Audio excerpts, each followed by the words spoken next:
Assalamualaikum warahmatullahi wabarakatuh. Bagaimana kabarnya semuanya? Saya harap dalam keadaan sehat walafiat dapat mengikuti pelajaran pada hari ini dengan penuh semangat. Pada hari ini, pada pertemuan kali ini tepatnya, kita akan membahas tentang Khulafaur Rasyidin. Pada bahasan kali ini, kita akan sedikit membahas apa itu Khulafaur Rasyidin, siapa saja yang termasuk dalam Khulafaur Rasyidin, dan sedikit bahasan tentang salah satu sahabat Khulafaur Rasyidin yang bernama Abu Bakar As-Siddiq. Lanjut saja ke pengertian Khulafaur Rasyidin. Khulafaur Rasyidin itu berasal dari bahasa Arab yang terdiri dari dua kata. Yang pertama yaitu khulafa dan ar-rasyid.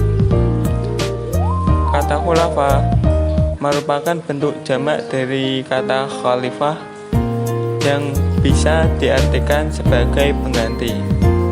Sedangkan ar-rasyid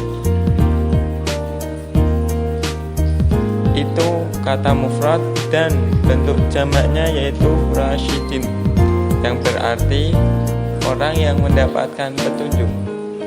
Atau bisa dikatakan Khulafaur Rasyidin adalah orang-orang yang ditunjuk untuk menggantikan kedudukan Nabi Muhammad SAW setelah beliau wafat sebagai pemimpin umat, sebagai pemimpin negara, sebagai pengatur negara setelah Rasulullah SAW wafat. Selanjutnya yaitu nama-nama Khulafaur Rasyidin.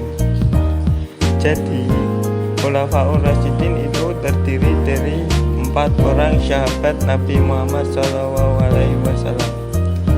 Yang pertama yaitu Abu Bakar As-Siddiq, dan yang kedua Umar bin Khattab, dan yang ketiga Utsman bin Affan, dan yang terakhir nomor 4 yaitu Ali bin Abi Thalib. Selanjutnya kita akan membahas tentang Abu Bakar As-Siddiq. Kita akan sedikit membahas tentang biografinya, sejarahnya, dan prestasi-prestasi yang ia dapatkan ketika ia menjabat pemimpin ketika menggantikan Rasulullah SAW. Langsung saja ke sejarah singkat Abu Bakar As-Siddiq. Menurut silsilah dari Abu Bakar As-Siddiq sendiri, Abu Bakar As-Siddiq berasal dari silsilah Ka'ab, Murrah, Taim, Sa'ad, Ka'ab, Amru, Amir, Utsman, dan Abu Bakar sendiri. Abu Bakar As-Siddiq dilahirkan pada tahun 571 Masehi atau 2 tahun setelah Nabi Muhammad SAW. Pada masa kecilnya ia diberi nama Abdul Ka'bah. Akan tetapi setelah masuk Islam, namanya diubah menjadi Abdullah oleh Nabi Muhammad SAW. Nama lengkapnya menjadi Abdullah bin Quhafah At-Taimi. Ayahnya bernama Utsman, disebut juga Abi Quhafah. Nah, kenapa nama asli dari Abu Bakar As-Siddiq yang Abdullah bin Quhafah At-Taimi bisa disebut Abu Bakar As-Siddiq? Jadi Abu Bakar As-Siddiq itu merupakan sebuah gelar. Gelar Abu Bakar diberikan oleh Nabi Muhammad karena ia yang paling cepat masuk Islam. Jadi Abu Bakar As-Siddiq atau Abdullah bin Quhafah At-Taimi merupakan salah seorang yang paling cepat dalam masuk Islam. Nah, terus bagaimana dengan gelar as-siddiq? Gelar as-siddiq itu sendiri diberikan oleh Rasulullah SAW karena ia selalu membenarkan Nabi Muhammad SAW dalam berbagai peristiwa, terutama ketika Abu Bakar as-Siddiq membenarkan peristiwa Isra Mi'raj, sehingga ia lebih dikenal dengan nama Abu Bakar as-Siddiq dibandingkan dengan Abdullah bin Quwafah at-Taimi. Nah, setelah Abu Bakar as-Siddiq masuk Islam, ada juga sahabat-sahabat Nabi yang masuk Islam melalui perantara Abu Bakar as-Siddiq. Siapa saja? Yang pertama, Utsman bin Affan. Yang kedua, Zubair bin Awam. Yang ketiga, Abdurrahman bin Auf. Yang keempat, Sa'ad bin Abi Waqqas. Yang kelima, Tolhah bin Ubaidillah. Yang keenam, Abu Ubaidillah bin Jarrah. Dan yang ketujuh, Al-Alqam bin Abi Al-Arqam. Nah, kenapa Abu Bakar as-Siddiq bisa dipilih menjadi khalifah pertama dibandingkan dengan sahabat-sahabat yang lainnya? Yang pertama, Abu Bakar menjadi pengganti imam sholat ketika Nabi Muhammad SAW sedang sakit. Dan yang kedua, menjadi orang pertama yang mengakui peristiwa Isra Mi'raj. Yang ketiga, orang yang sangat gigih dalam melindungi orang yang memeluk agama Islam.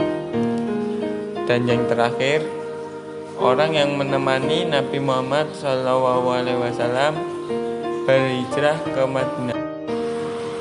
Selanjutnya kita akan membahas prestasi Khalifah Abu Bakar as-Siddiq ketika beliau menjadi pemimpin umat Islam.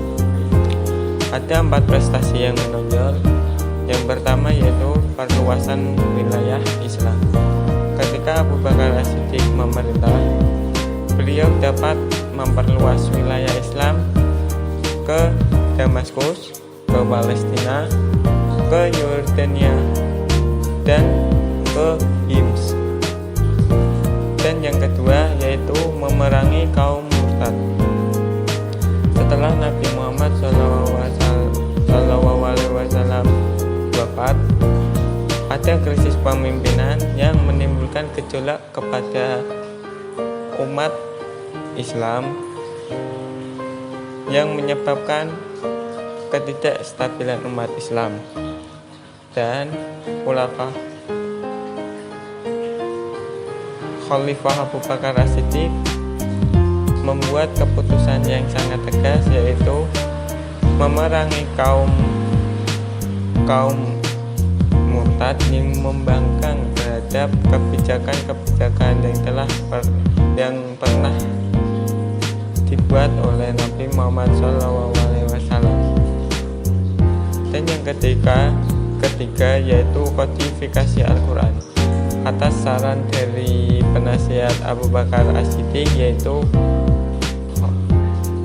Umar bin Khattab. Pada masa pemerintahan Khalifah Abu Bakar, kodifikasi Al-Quran untuk pertama kalinya dimulai. Dan yang terakhir yaitu memerangi nabi-nabi palsu yang muncul di masa pemerintahan Abu Bakar as-Siddiq atau setelah Nabi Muhammad SAW wafat. Siapa saja yang mengaku sebagai nabi palsu? Yang pertama yaitu Aswad bin Al-Ansi. Yang kedua, Tulaiha bin Khuwailid Al-Asadi. Yang ketiga, Malik bin Nuwairah. Yang keempat, Musailamah Al-Kadzab. Mungkin sekian saja pembahasan pada pertemuan kali ini. Terima kasih sebelumnya. Wassalamualaikum warahmatullahi wabarakatuh. wabarakatuh.